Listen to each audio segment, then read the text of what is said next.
نے دنیا کے جس قدر کمالات ہے وہ آج نہیں تو کل زائل ہونے والی ہے، یعنی دنیا کی کمائی آج نہیں تو کل ختم ہونے والی ہے، لیکن کلام پاک کا شرافت کمال و دائم ہے۔ کلام قرآن شریف کے ساتھ جو عزت اہتمام کیا ہے، اس کو پڑھا ہے، دوسروں کو پڑھا ہے، کسی غریب کو قرآن دیا ہے، وہ کام آنے والی چیز ہے، کبھی ختم ہونے والا نہیں ہے۔ قرآن شریف کے چھوٹے اوصاف بھی ایسے ہیں کہ افتخار کے لیے ان میں کا ہر ایک کافی ہے۔ ذائق اس میں وہ سب اوصاف کامل طور پر پائے جاتے ہیں۔ مثلا اس کے حسن تعریف، حسن سیاق، الفاظ کا تناسب، کلام کا ارتباط، گزشت اور آئندہ اوقات کا اطلاع، لوگوں کے متعلق ایسے تان کہ وہ اگران اس کا تکذیب بھی کرنا چاہیے تو نہ کر سکے، جیسا کہ یہود کا باوجود دعائے محبت کے موت کی تمنا نہ کر سکنا، نیز سننے والے کا اسے متاثر ہونا، پڑھنے والے کا کبھی نہ اکتانا، حالانکہ ہر کلام خواہ و کتنا ہی دل کو پیارا ہو، معلوم ہوتا ہو، مظنون بنا دینے والے محبوب کا خط ہے۔ یہ محبوب کا خط ہے۔ قرآن کیا ہے؟ اللہ کے طرف سے ایک بھیجا ہوا خط ہے۔ پیغمبر صلی اللہ علیہ وسلم، اداہرن کے لیے میں بول رہا ہوں، جیسا پوسٹ مین گھر خط لے کے آ کے دیتا ہے، اس طریقے سے پیغمبر صلی اللہ علیہ وسلم اللہ کا جو خط ہے ہم تک پہنچا دیے۔ ہمارا کیا کام ہے؟ اس خط کو پڑھنا۔ اللہ کا فرمان کیا ہے، اللہ کیا چاہتے ہیں، اس بات کو سمجھ لینا۔ جیسا کہ بیٹا کہیں دور ہوگا، نوکری کر رہا ہوگا، وہ کوئی خط لکھا ہوگا، وہ باپ کو پڑھنا ہے۔ اس طریقے سے باپ نے خط لکھا ہوگا، وہ بیٹے کو پڑھنا ہے۔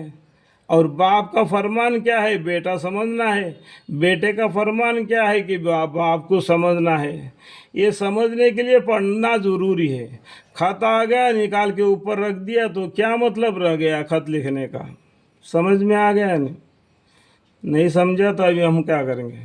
دن میں 10 دفعہ پڑھنے سے دل نہ اکتائے، 10 بار بھی پڑھو دن میں، لیکن دل قرآن ابھی پڑھنے کا مزہ آئے گا، ایک ایسا برکت ہے قرآن میں، تو 20 دفعہ سے اکتا جائے گا، 20 سے نہ صحیح 40 سے اکتا جائے گا، بہرحال اکتاوے گا، پھر اکتاوے گا، مگر کلام پاک کا رکوع یاد کیجیے، 200 مرتبہ پڑھیے، 400 مرتبہ پڑھیے، عمر بھر پڑھتے رہیے، کبھی نہ اکتاوے گا۔ یعنی قرآن کے اندر ایسا برکت ہے، دنیا کے کتابیں ایک مرتبہ پڑھے تو دوسرے مرتبہ پڑھنے کا دل نہیں لگے گا، لیکن قرآن شریف کا اتنا برکت ہے، اگر تم عمر بھر پڑھتے جاؤ، 40 بار ایک دن پڑھتے جاؤ، اس طریقے کتنا بار بھی پڑھے گا اور بھی پڑھنے کا دل لگے گا۔ اتنا برکت قرآن میں اللہ تعالیٰ نے رکھ دیا ہے، ٹھیک ہے۔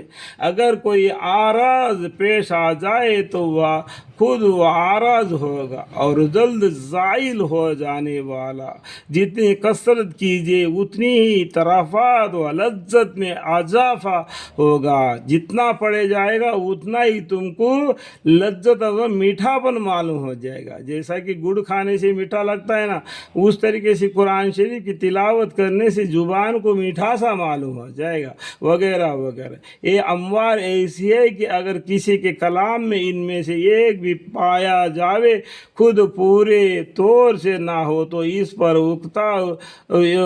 پر کتنا افتخار کیا جاتا ہے۔ پھر جب کہ کسی کلام میں یہ سب کے سموار اعلیٰ وجہ الکمال پائے جاتے ہو تو اس سے کتنا افتخار ہوگا۔ اس کے بعد ایک لمحہ ہمیں اپنی حالت پر بھی غور کرنا ہے۔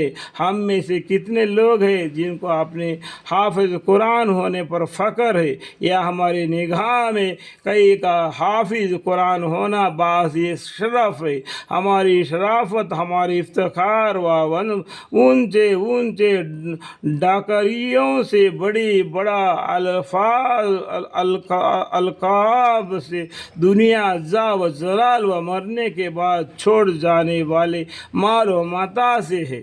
فَإِلَى اللَّهِ الْمُشْتَكَى۔ قرآن فخر نے ہم میں سے کتنے لوگ ہیں جن کو اپنے حافظ قرآن ہونے پر فخر ہے، یا ہماری نگاہ میں کسی کا حافظ قرآن ہونا باعث شرف ہے، ہماری شرافت، ہماری افتخار اور اونچے اونچے ٹکریوں سے بڑے القاب سے دنیا زا و زلال و مرنے کے بعد چھوڑ جانے والے مال و متاع سے ہے۔ کتنا بھی علم سیکھے قرآن کا ہو، اگر دنیا کی مال کمانے کے پیچھے نہیں پڑنا۔ فَإِلَى اللَّهِ الْمُشْتَكَى اللَّهُمَّ اغْفِرْ لِي اللَّهُمَّ